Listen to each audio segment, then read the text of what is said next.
इल्म इंसान को शऊर देता है और उसको कामयाबी की शाहराह पर गामजन करता है। ज़माने की तरक्की के साथ इल्म भी अपग्रेड हो चुका है।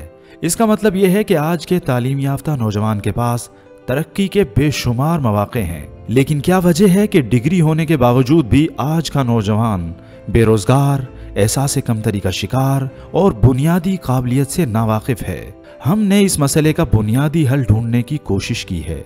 आइए जानते हैं कि इंडस्ट्री से ताल्लुक़ रखने वाले माहिरीन इस बारे में क्या कहते हैं। यूनिवर्सिटी की डिग्री ने आपको कितना सिखाया? अमली मैदान में काम करते हुए अगर आप मवाजना करें कि थ्योरी या प्रैक्टिकल, किस चीज़ ने आपको ज़्यादा फ़ायदा दिया, तो आपका जवाब क्या होगा? थ्योरी जो होती है वो दुनिया की बेस्ट प्रैक्टिसेस की बेस के ऊपर ही डेवलप होती है, तो दोनों ने ही कंट्रीब्यूट किया।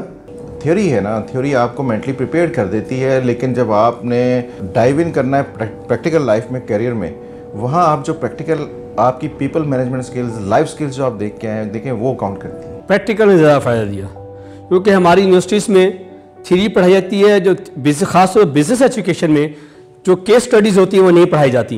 देखें, यूनिवर्सिटी आपको ऑब्वियसली फंक्शनल नॉलेज तो देती है। सो यूनिवर्सिटी में जो आप टाइम गुजारते हैं कैंपस के अंदर, उसके अंदर आप बहुत सारी एक्स्ट्रा करिकुलर, को करिकुलर एक्टिविटीज़ और उसका ब्लेंड आपकी पर्सनालिटी को डेवलप कर रहा होता है। इसमें कोई शक नहीं है कि पर्सनल ग्रूमिंग के अंदर, कम्युनिकेशन स्किल्स के अंदर, राइटिंग स्किल्स के अंदर बहुत कुछ सिखाया, लेकिन अनफॉर्चुनेटली जो थ्योरी हमें पढ़ाई जाती है वो शायद हमारी केस स्टडीज़ के मुताबिक नहीं होती। इसलिए प्रैक्टिकल जो जाके फील्ड में, इंडस्ट्री में सीखा, उसने बहुत ज़्यादा फ़ायदा दिया। यूनिवर्सिटी से हमने जो कुछ सीखा नॉलेज बेस पर, it always answered the why part of it.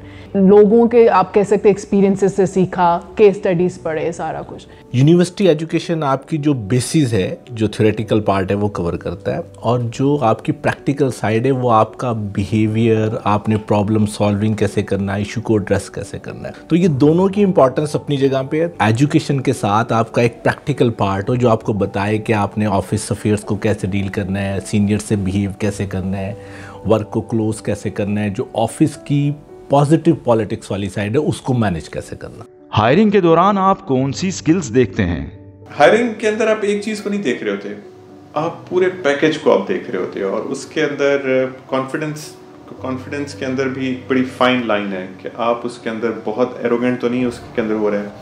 फिर उसमें जज्बा देखा जाता है इंसान के अंदर, और फिर सीखना कितना चाह रहा है, वो ज़िंदगी में क्या करना चाह रहा है। हम तो बहुत ब्रॉड रेंज पे, mid tier, top tier, entry tier, सब रेंजेस पे हायरिंग कर रहे होते हैं। जब हम फ्रंट टीयर पे हायरिंग कर रहे होते हैं तो वहाँ पे तो हम देखते हैं कि एक बंदे का एटीट्यूड कितना स्ट्रांग है, एडेप्टेबिलिटी कितनी है।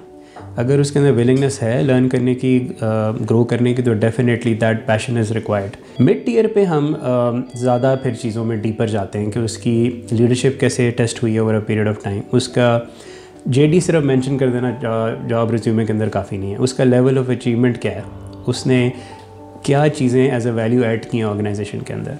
जब उससे ऊपर आप जाते हैं तो फिर integrity and leadership comes into play. कि आप लीडर्स ऑफ सेल्फ के रोल से निकल के जब लीडर्स ऑफ अदर के रोल में जाते हैं तो कैसे ग्रेजुएट किए, और फिर उस रोल से निकल के जब लीडर्स ऑफ लीडर्स के अंदर कैपेसिटी में जाते हैं तो फिर क्या मैनेज कर सकते हैं और लीडर्स को। उसके अंदर आपकी इमोशनल इंटेलिजेंस कैसे प्ले करती है।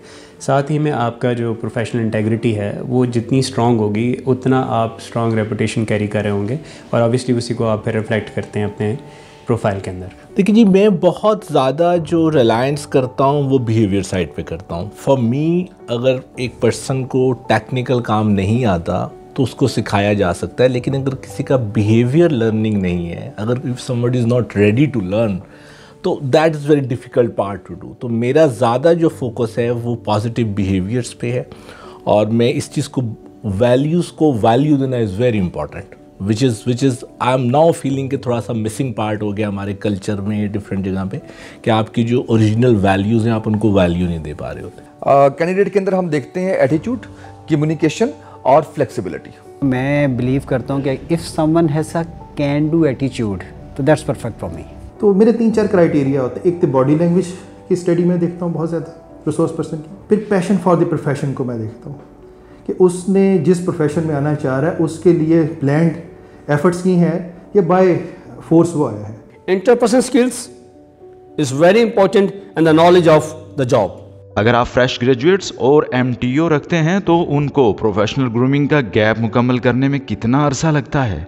6 माह से 1 साल। अच्छा, ये पर्सन टू पर्सन वेरी करती हैं चीज़ें, बड़ी जल्दी लोग पिक भी कर लेते हैं, बच्चे आज के जनरेशन जो उनसी बड़ी क्विक है, फास्ट है, लेकिन इसके बावजूद एक जनरल जो हमारा टाइम पीरियड है उसमें 3 to 6 मंथ्स का टाइम लगता है, स्टार्टिंग फ्रॉम इंटर्नशिप प्रोसेस से लेके उसको प्रैक्टिकल टर्म्स के अंदर प्रोसेस फ्लो की अंडरस्टैंडिंग, और उसके बाद फिर वो जब अपनी जॉब के ऊपर डिस्क्रिप्शंस को लेके चलता है साथ, तो 3 to 6 मंथ्स का टाइम रिक्वायर्ड है उसको। It depends upon the resource, उसका वर्क एप्टीट्यूड पॉजिटिव है, लर्निंग कैपेसिटी एडवांस लेवल है, मीडियम लेवल है, इनिशियल लेवल है, राइट।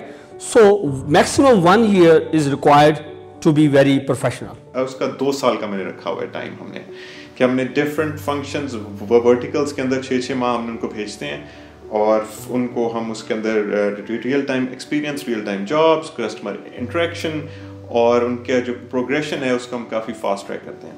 हमारे यहाँ जो प्रोग्राम है वो it takes around 1 to 3 years का टाइम फ्रेम होता है। इंडस्ट्री प्रैक्टिस की बात करें तो मिनिमम 1 साल, मैक्सिमम 2 साल। लेकिन जी ये डिपेंड करता है डिफरेंट पोजीशंस पे। फॉर एग्जांपल जो टेक्निकल पोजीशंस हैं उनमें बास पोजीशन पे हम 2 साल भी उनको ग्रूम करते हैं। मैनेजमेंट वाले अफेयर्स में, HR वाली साइड पे हम 6 माह के लिए भी लोगों को ट्रेन करते हैं, कल्चर बताते हैं, सिखाते हैं। क्या आपको लगता है कि इंडस्ट्री और एकेडेमिया का आपस में खला है? अगर है तो इसको कैसे पुर किया जा सकता है? यस, इंडस्ट्री और एकेडमी का आपस में गैप है, जो इंडस्ट्री की रिक्वायरमेंट्स हैं एकेडमी वो फुलफिल नहीं कर रहा है। यूनिवर्सिटी का और इंडस्ट्री का जो मेजर गैप है ना, वो ये है कि बच्चे जब आते हैं ना इंडस्ट्री के अंदर जॉब करने के लिए, तो उस वक्त उनके पास प्रैक्टिकल पॉइंट ऑफ व्यू से किसी किस्म की ग्रूमिंग नहीं होती। जो उनके असातिज़ा हैं वहाँ पे यूनिवर्सिटी के अंदर, वो थियोरेटिकल पॉइंट ऑफ व्यू से एक्सपेरिमेंट्स तो उनके साथ काफ़ी अच्छे एक्सपीरियंसेस शेयर कर लेते हैं, लेकिन प्रैक्टिकल टर्म्स के अंदर अगर एंगेज करे यूनिवर्सिटी प्रोफेशनल्स को, तो उससे एक डेफिनेटली एक बिग कह लें कि आप चेंज देख सकते हैं उस पर। थोड़ा सा मज़ीद बेहतर किया जा सकता है we make this concept of the teachers and the tutors who are working in the corporate world, who are working in the industry, are taking their time out and teaching the students.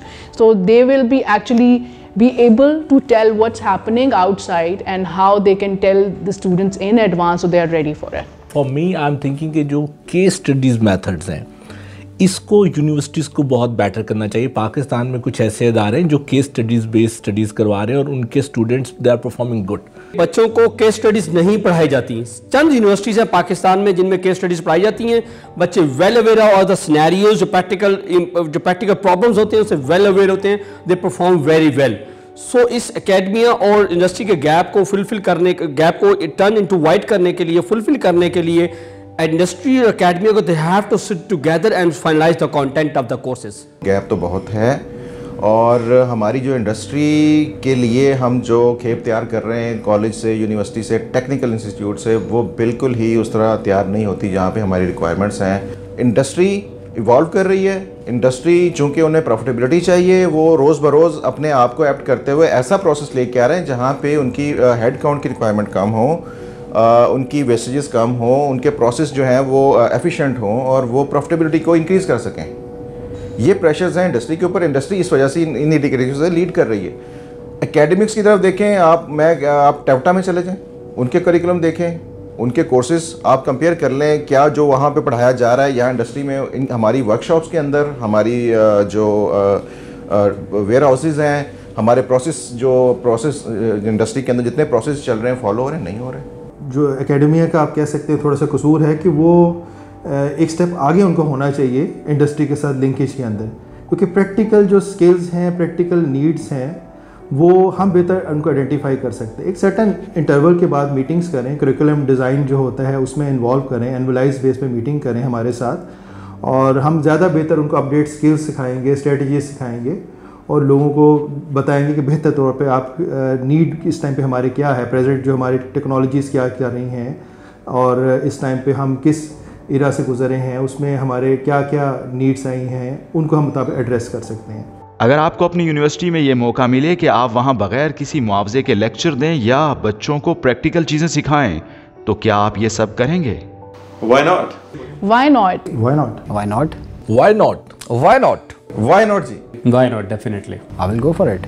तो मालूम हुआ कि आज का दौर हुनर, सलाहियत और काबिलियत का दौर है। इंडस्ट्री में उसी नौजवान को हाथों हाथ लिया जाएगा जिसके पास अपनी डिग्री के मुताबिक जदीद हुनर और स्किल्स होंगे। लिहाजा सिर्फ पढ़ने और डिग्री हासिल करने को ही सब कुछ ना समझिए, बल्कि खुद को जमाने के तकाजों के मुताबिक अपग्रेड भी कीजिए। यही अमली जिंदगी में कामयाबी का राज है।